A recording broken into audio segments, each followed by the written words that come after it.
Hello दोस्तों, विधि विज्ञान channel पर आपका स्वागत है। आज हम सीपीसी के आदेश 22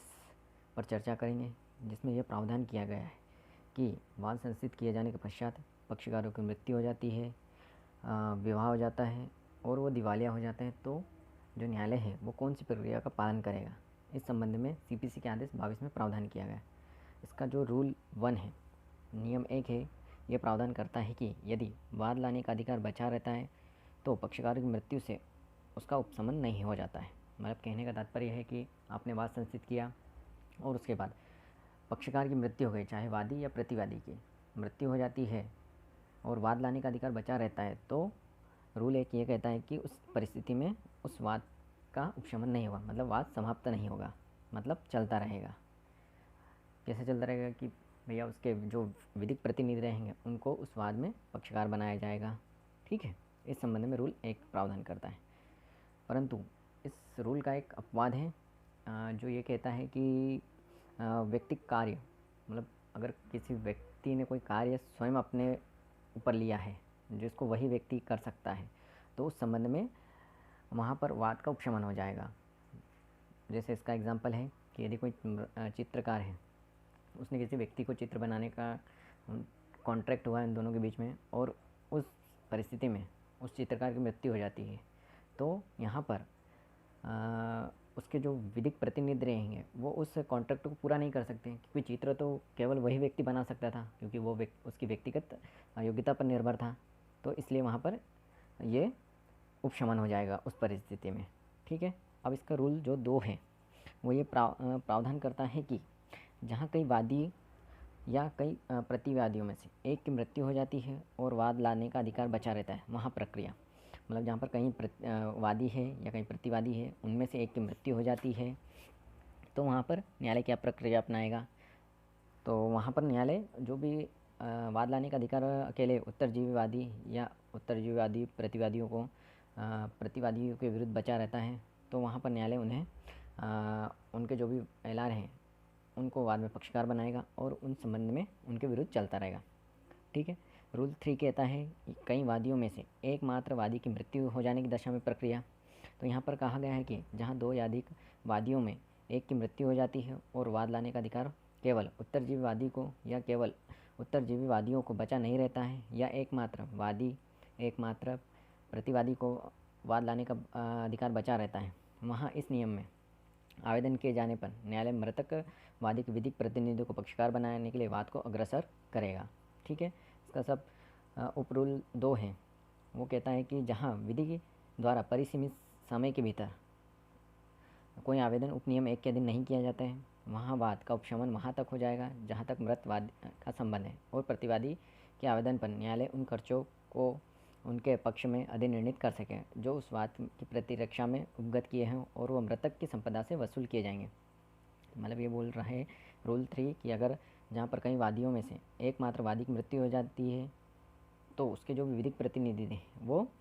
वाद में आवेदन नहीं करते हैं कि हमें भी वही पक्षकार बनाया जाए, तो उस स्थिति में न्यायालय वहाँ तक जिनका उस वाद में संबंध है वहाँ तक उस वाद को खारिज कर देगा और प्रतिवादी को जो भी खर्चे हैं वो दिए जाएंगे।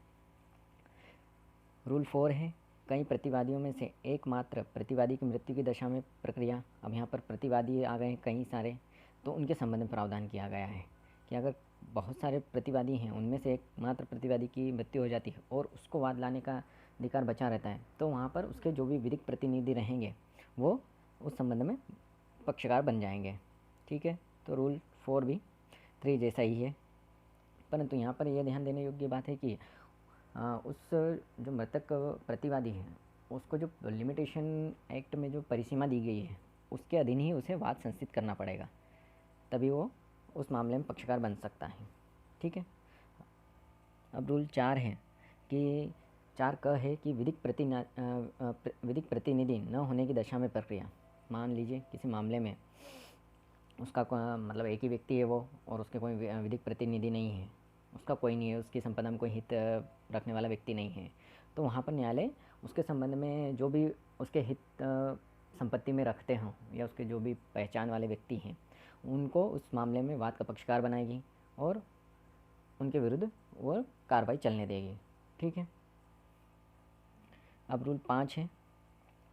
कि विधिक प्रतिनिधियों के बारे में प्रश्न का उदाहरण, तो ये जो रूल 5 है ये कहता है कि जहाँ इस संबंध में प्रश्न उद्भूत होता है कि कोई व्यक्ति मृतकवादी या मृतक प्रतिवादी का विधिक प्रतिनिधि है या नहीं, वहाँ ऐसे प्रश्न का उदाहरण न्यायालय द्वारा किया जाएगा। मतलब न्यायालय उदाहरण करेगी कि भैया उस मामले में उसका वो वादी का विधिक प्रतिनिधि है या नहीं, इस बारे में न्यायालय सर्वप्रथम उस प्रश्न का उदाहरण करेगी। ठीक है, परंतु ये इसका प्रोवाइजो ये कहता है कि जहाँ ऐसा प्रश्न अपील न्यायालय के समक्ष उद्भूत होता है तो जो भी अधीनस्थ न्यायालय है उसको ये आदेश देगी कि वह पहले उस संबंध में, उस मामले में जो भी उसका विधिक पक्षकार है उसके संबंध में उस प्रश्न का उदाहरण करे और निष्कर्ष निकाले। अब रूल 6 है,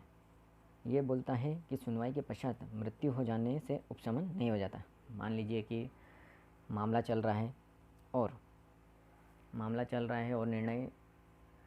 सुनाने के पश्चात साक्ष्य वाक्य हो गया, उसका विचारण भी हो गया है और अब फाइनल डिसीजन कोर्ट को देना है, और उसके बाद अगर वादी या प्रतिवादी की मृत्यु हो जाती है तो वहाँ पर वाद उपशमन नहीं होगा। क्यों नहीं होगा भैया? क्योंकि वहाँ पर न्यायालय ने पूरी कार्रवाई उसकी उपस्थिति में की है, बस निर्णय सुनाना बाकी था। अब जो भी निर्णय आएगा वो उसके जो भी विधिक प्रतिनिधि रहेंगे उन पर वो बाध्यकारी होगा। इसलिए रूल 6 बहुत ही महत्वपूर्ण है, जिसमें यह कहा गया है कि सुनवाई के पश्चात मृत्यु हो जाने पर वाद समाप्त नहीं होगा। ठीक इसी प्रकार रूल 7 है, ये कहता है कि स्त्री पक्षकार के विवाह के कारण वाद का उपशमन नहीं होगा। मतलब मान के चलिए किसी स्त्री पक्षकार थी, उसका बाद में विवाह हो गया, तो वहाँ पर न्यायालय वाद का उपशमन नहीं होगा। ठीक है, क्योंकि वो भी जो भी डिसीजन आएगा वो उसको बाध्यकारी होगा, मानना पड़ेगा। इसी प्रकार रूल 8 में भी वादी कब दिवाले वर्जन कर देता है, अगर वो दिवाले अपने आप को घोषित करवा लेता है तो वहाँ पर उसके विरुद्ध वाद नहीं चलेगा। ठीक है, ये हो गया रूल 8। अब रूल 9 है, जो ये प्रावधान करता है कि उपशमन या खारिज होने का प्रभाव क्या होता है। मतलब अगर मान लीजिए वाद का उपशमन हो गया या वाद खारिज हो गया तो उसका क्या इफेक्ट पड़ेगा। तो यहाँ पर वो कहा गया है कि जहाँ वाद का इस आदेश के अधीन उपशमन हो जाता है या खारिज किया जाता है, वहाँ कोई भी नया वाद उसी वाद हेतु पर नहीं लाया जाएगा। मतलब भैया आपका वाद उपशमन हो गया है तो वहाँ पर आप नया वाद नहीं ला सकते हैं। ठीक है, इसका सब रूल 2 है कि वादी या मृतवादी का विधिक प्रतिनिधि होने का दावा करने वाले व्यक्ति या दिवालिया वादी की दशा में उसका समुद्देशित रिसीवर उपशमन या खारिज को अपास्य करने वाले आदेश के लिए आवेदन कर सकेगा, और यदि यह साबित कर दिया जाता है कि चालू रखने के से वह किसी पर्याप्त से निवारित रहा था तो न्यायालय खर्चों के बारे में ऐसे निबंधनों पर या अन्यथा जो वह ठीक समझे उपशमन या खारिज को अपास्य कर सकता है। मतलब मान लीजिए कि अगर वाद का उपशमन हो गया और वाद खारिज हो गया तो लिमिटेशन के अंतर्गत उसको धारा 5 के तहत जो पर्याप्त कारण दिए गए हैं वो उसको बताना पड़ेंगे, तो वो जो भी उपशमन या खारिज है उसको न्यायालय अपास्य कर सकता है। तो उसे जो लिमिटेशन की धारा 5 में जो प्रावधान दिए गए पर्याप्त कारण उनको कोर्ट के समक्ष मतलब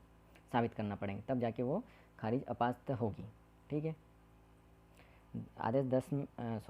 रूल 10 में ये प्रावधान किया कि वाद में अंतिम आदेश होने से पूर्व समुद्देशित की प्रक्रिया है, कोई इम्पोर्टेंट नहीं है। ये आदेश 22 नियम